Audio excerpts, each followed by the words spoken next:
एकनाथ शिंदे काय म्हणतात तो त्यांचा प्रश्न आहे, पण हिंदू हृदय सम्राट शिवसेना प्रमुख बाळासाहेब ठाकरे यांचं असं मत नव्हतं. शिवसेना ही एक स्वतंत्र संघटना त्यांनी निर्माण केली. महाराष्ट्राच्या न्याय हक्कासाठी, मराठी माणसाच्या अस्मितेसाठी, त्यानंतर हिंदूंवरील होणाऱ्या अन्यायासाठी. भारतीय जनता पक्ष आणि संघ यांचा संबंध असू शकेल, पण हिंदू हृदय सम्राटांनी स्थापन केलेल्या शिवसेनेचा संबंध कधीही राष्ट्रीय स्वयंसेवक संघाशी आला नाही. बाळासाहेबांनी येऊ दिला नाही. बाळासाहेबांना अनेकदा दसऱ्याच्या मेळाव्यासाठी आमंत्रित करण्यात आलं होतं. शिवसेना प्रमुख कधीही त्या वाटेनं गेले नाहीत. बाळासाहेबांचं हिंदुत्व हे एक वेगळ्या पद्धतीचं हिंदुत्व होतं.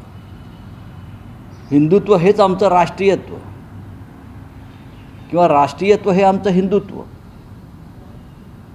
ही भूमिका बाळासाहेब ठाकरेंनी घेतली, माननीय शिवसेना प्रमुखांनी घेतली, माननीय हिंदू हृदय सम्राटांनी घेतली. त्यासाठी दुसऱ्या एखाद्या संघटनेचं मांडलिक व्हावं आणि त्यांच्या कार्यालयामध्ये जाऊन त्यांच्याकडून बौद्धिकं घ्यावी एवढी कंगाल शिवसेना कधीच बाळासाहेबांनी केली नव्हती. पण ही लाचारी आहे. बाळासाहेब ठाकरेंचा जो वारसा आहे तो माननीय उद्धव ठाकरे पुढे नेत आहेत. मी आमच्या शिवसेनेविषयी बोलत नाही, पण सत्तेत राहण्यासाठी, सत्ता टिकवण्यासाठी ईडी सीबीआयची जी भीती आहे त्याच्यापासून मुक्त होण्यासाठी हे आज सगळे लोक तिथे शेकोटीला गेलेले आहेत. बौद्धिकं कसली घेतात? बाळासाहेबांनी आम्हाला फार मोठी बुद्धी आणि ज्ञान आणि मार्गदर्शन केलेलं आहे. हो, राष्ट्रीय स्वयंसेवक संघाच्या जर उपशाखा कोणत्या असतील तर ती भारतीय जनता पक्ष आहे, फार तर बजरंग दल असेल, विश्व हिंदू परिषद असेल. शिवसेना हा एक स्वतंत्र राजकीय पक्ष आणि संघटन आहे.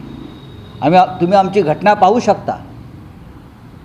आमचा कारभार स्वतंत्र आहे. नक्कीच काही सरसंघ चालकांबरोबर शिवसेना प्रमुखांशी अत्यंत मधुर संबंध होते. वळचणीला गेली आहे मग ही शिवसेना, वळचणीला गेलेली आहे संघाच्या. वळचणीला गेलेला हा शब्द तुम्ही खूप चांगला वापरला, प्रतिष्ठित शब्द आहे हा. वळचणीला जाणं हा शब्दसुद्धा खूप पार्लमेंटरी आहे. अनपार्लमेंटरी शब्द वापरावेत अशा माझं राष्ट्रीय स्वयंसेवक संघाविषयी मी कधीही टीका करणार नाही. आम्ही कधी टीका केली नाही त्या पद्धतीनं. पण ते स्वतंत्र आहेत, त्यांचं काम स्वतंत्र आहे, त्यांची संघटना स्वतंत्र आहे. मोदी शहापासून सगळे हे त्यांच्या आता संघटनेचे सदस्य आहेत. शिवसेना नाही सदस्य. त्यांनी त्यांचं काम करावं, आम्ही आमचं काम करत राहिलो. त्यांनी त्यांची संघटना वाढवली, आम्ही आमचा पक्ष आणि संघटना वाढवली. प्रखर राष्ट्रवाद हाच आमचा हिंदुत्ववाद राहिला. पण आज जर स्वतःला शिवसेना म्हणून घेणारे बरं का भजन कीर्तन करत नागपूरच्या विधानसभेतून रेशीमबागेत जात असतील बरं का, हा त्यांचा प्रश्न आहे. याचा अर्थ असा आहे की तुम्ही स्वतंत्र राहिलेला नाही, तुमच्यावर नियंत्रण आहे. तुम्ही त्यांचं जे बौद्धिक घेण्याचा जो काही त्यांचा कार्यक्रम आहे तुमच्यासाठी, याचा अर्थ तुमचा ब्रेन वॉश पूर्णपणे झालेला आहे. आम्ही असे नाही आहोत. आमची शिवसेना, हिंदू हृदय सम्राटांची शिवसेना ही आपलं स्वतंत्र अस्तित्व ठेवून आणीबाणीसारख्या कठोर वातावरणामध्ये सुद्धा शिवसेनेनं काँग्रेस पक्षात विलीन व्हावा असा दबाव होता. जर पक्ष वाचवायचा असेल तुम्हाला तर शिवसेनेत विलीन व्हा, नाहीतर काँग्रेसमध्ये विलीन व्हा असा दबाव हिंदू हृदय सम्राट बाळासाहेब ठाकरेंवरती तेव्हा होता. पण बाळासाहेब ठाकरेंनी तो दबाव झुगारून लावला आणि म्हटलं नाही, माझी शिवसेना स्वतंत्र आहे, मी निर्णय घेईन, मी कोणाचं मांडलिकत्व पत्करणार नाही, मला तुरुंगात टाकलं तरी हरकत नाही. ही बाळासाहेबांची 1975 सालची भूमिका आहे.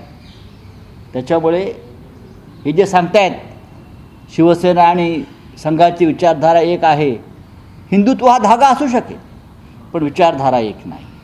मुख्यमंत्री फडणवीसांची उद्धव ठाकरेंनी जी भेट घेतली त्याच्यावर याला भेट त्याला भेट, दुसऱ्या दिवशी घरी थेट आणि आम्हाला संपवण्याची भाषा करणाऱ्यांमध्ये आमूलाग्र बदल झाला अशी टीका शिंदेंनी केली. त्यांना महाराष्ट्र कळलेला नाही, त्यांना महाराष्ट्राची संस्कृती कळलेली नाही. देवेंद्र फडणवीस हे राज्याचे मुख्यमंत्री म्हणून त्यांनी घटनेची शपथ घेतली आहे.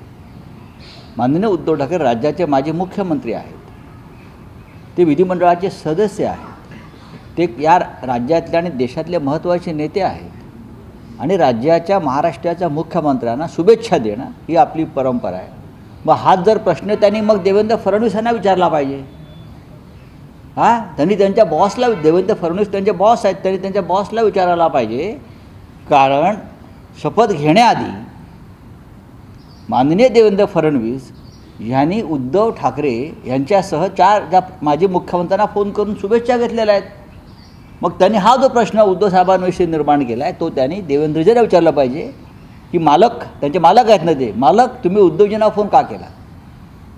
का तुमची पण जे काय तुम्ही शब्द वापरलेले आहात ना, याला भेट त्याला भेट, याला फोन कर त्याला फोन कर, हे त्यांना विचारा ना, हिंमत असेल तर. हिंमत असेल तर असं म्हणतोय. या बौद्धिकला अजित पवार पण अनुपस्थित होते आज, पण त्याचा एक आमदार उपस्थित होता. बघा, अजितदादा पवार हे जाणार नाहीत असं मला कालच मी ठामपणे सांगत होतो. पण आमचे जे लाचार लोक आहेत ते जातील हे आम्ही कालच साधारण आमचा अंदाज होता, त्यानुसार ते गेले. फक्त त्यांनी काय हाफचड्डी घातली होती का मला माहीत नाही, ते आता मला चित्र पाहावे लागतं. त्यांनी चड्ड्या बिड्ड्या शिवून घेतल्या होत्या का खाकी, मला बघा, RSS हा एक स्वतंत्र विचारसरणीचा पक्ष आहे. त्यांच्या अनेक कामांच्या संदर्भात आम्ही त्यांची वाखाणणी करतो. मग त्यांनी वनवासी क्षेत्रात केलेलं काम असेल किंवा अन्य क्षेत्रात त्यांचं झालेलं काम असेल, चित्रकूटसारखं निर्माण केलेल्या संस्था असतील नानाजी देशमुखांनी, अशा अनेक संस्था त्यांनी उभ्या केल्या. पण हिंदुहृदय सम्राट शिवसेना प्रमुख बाळासाहेब ठाकरे यांनी आपला पक्ष आणि आपली संघटना बौद्धिकासाठी, एवढी आम्हाला भीक लागली नाही की दुसऱ्यांकडून बौद्धिकं घ्यावीत आणि आमचा पक्ष चालवावा. त्यापेक्षा तुम्ही तुमचा पक्ष त्यात विलीन केला पाहिजे आणि मोक्ष घेतला पाहिजे. एकनाथ शिंदे म्हणतात की मी लहानपणापासून स्वयंसेवक आहे. बापरे, ही ऐतिहासिक गोष्ट आहे आणि याच्यावर संशोधन होणं गरजेचं आहे की ते लहानपणापासून स्वयंसेवक असतील. मध्ये शिवसैनिक कधी झाले याचा अर्थ ते शिवसैनिक नव्हते, याचा अर्थ ते बोगस शिवसैनिक होते. हे आता त्यांच्या तोंडाला त्यांनी उघड केलेलं आहे. आम्ही जन्मतः शिवसैनिक होतो. आम्ही फक्त शिवसेनेच्या शाखेत गेलो आणि जनतेची कामं करत राहिलो. आणि आमचे सेनापती हे माननीय हिंदुहृदय सम्राट बाळासाहेब ठाकरे हेच होते. बोलिये. मंत्रिमंडळ विस्तार होऊन 3 दिवस उलटले, अजूनही खातेवाटप जाहीर आता अधिवेशन संपत आले पण खातेवाटप अद्याप जाहीर नाही. नाही, त्यांचं खातेवाटप इतकं सोपं नाही आहे. म्हणूनच त्यांना बहुतेक आज बौद्धिकाला बोलवलं असेल सगळ्यांना. म्हणूनच त्यांना बौद्धिकाला बोलवलं आहे. महाराष्ट्राची परिस्थिती अत्यंत गंभीर आहे.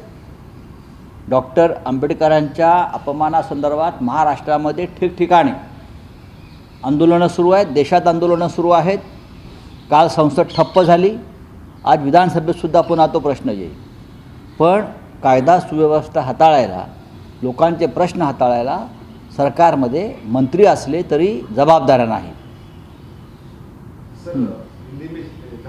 बोलिये. आंबेडकरांच्या विधानावरून काँग्रेस आक्रमक बघायला मिळते. अमित शाह यांनी राजीनामा द्यावा ही काँग्रेसची भूमिका आहे, पण अमित शहा म्हणतात माझा व्हिडिओ फेक तयार करण्यात. असे तुम्ही फेक व्हिडिओ इतरांचे अनेक तयार केलेले आहेत. आम्ही संसदेमध्ये उपस्थित होतो, आम्ही हे संपूर्ण पाहिलेलं आहे. आपण काय बोललात आणि कोणत्या आविर्भावात बोललात हे जगानं पाहिलेलं आहे. डॉक्टर बाबासाहेब आंबेडकर भारतरत्न ह्यांच्याविषयी आपण ज्या माजोरड्या शब्दामध्ये वक्तव्य केलेलं आहे ते या देशाला, देशाच्या सर्वसमावेशक जनतेला कधी मान्य होणार नाही.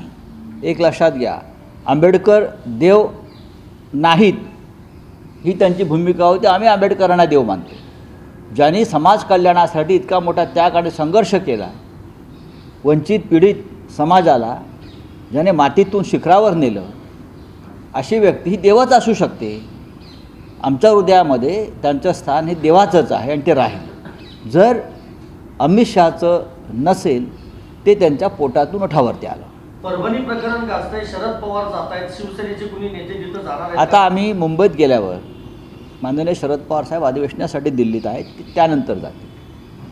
आमच्या पक्षाचे नेते, विरोधी पक्षनेते अंबादास दानवे हे तिथे जाऊन आलेले आहेत. आता आम्ही मुंबईला गेल्यावर आम्ही सगळे जाऊ. बोलिए बोलिए. सर, जानना चाहेंगे कि एकनाथ शिंदे के साथ बहुत से लोग जो है वो ऋषभबाग भी जाने वाले हैं, संघ कार्यालय, संघ मुख्यालय भी जाएगा. देखो भाई, बात ऐसी है, यह अपने आप को शिवसैनिक और शिवसेना के नेता मानते, लेकिन शिवसेना कभी अपना विचारधारा से अलग नहीं हटी. राष्ट्रीय स्वयंसेवक संघ के साथ हमारे रिश्ते बहुत अच्छे रहे, आज भी है. विचारधारा में कुछ मतभेद हो सकते हैं, लेकिन हिंदुत्व की विचारधारा का एक धागा हमें हमेशा जोड़ता रहा. लेकिन हम कभी क्या बौद्धिक लेने के लिए उनके कार्यालय में गए नहीं, ना हमें जाने की इजाज़त बालासाहब ठाकरे जी ने कभी दी थी, क्योंकि हमारे बौद्धिक प्रमुख हमेशा बालासाहब ठाकरे ही रहे, उनके विचारों से हम चले. लेकिन ये तो कोई अलग ही पार्टी जो बनाई है ये लोगों ने, अपने आप को जो शिवसेना मानती है, वो अब बीजेपी की शाखा बन गई. तो उनको जाना पड़ेगा, नहीं तो जेल जाएंगे. ईडी सीबीआई की चौकी लगेगी उसके दरवाजे के बाहर, सत्ता से निकाल देंगे लोगों को. तो ये सत्ता बचाने के लिए और जेल में जाने से बचने के लिए ये सब ये नाटक कर रहे हैं. नहीं तो ये कब गए थे उसके पहले संघ के शाखा में. वो बोल रहे हैं एकनाथ शिंदे अपने आप को क्या बोल रहा है, स्वयंसेवक बता रहा है. ये हमारे लिए एक संशोधन का विषय है.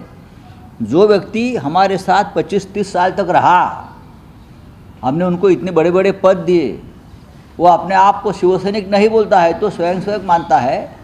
कब बन गए हैं स्वयंसेवक? उसका मतलब आप झूठे शिवसैनिक थे, आप ढोंगी शिवसैनिक थे, और आप बालासाहब ठाकरे जी का अपमान कर रहे हो. चलिए, thank you. Sir, Amit Shah ji resignation देना चाहिए ऐसी मांग हो रही है, लेकिन आज बीजेपी भी आंदोलन कर रही है कि कांग्रेस माफी मांगो. देखिए, बीजेपी के पास कुछ काम बचा नहीं है. भारतीय जनता पार्टी एक ऐसी पार्टी है जो खाली हाथ बैठी. अमित शाह जी देश के गृह मंत्री है, बड़े नेता है. अगर अमित शाह जी से गलती हुई है, हाँ, उनकी जुबान फिसल गई है, तो माफ़ी मांगनी चाहिए. डॉक्टर अंबेडकर जी के बारे में माफ़ी मांगने में कोई अपराध नहीं है. अंबेडकर एक ऐसा एक व्यक्तिमत्व रहा है जिसे भगवान का दर्जा है इस देश में.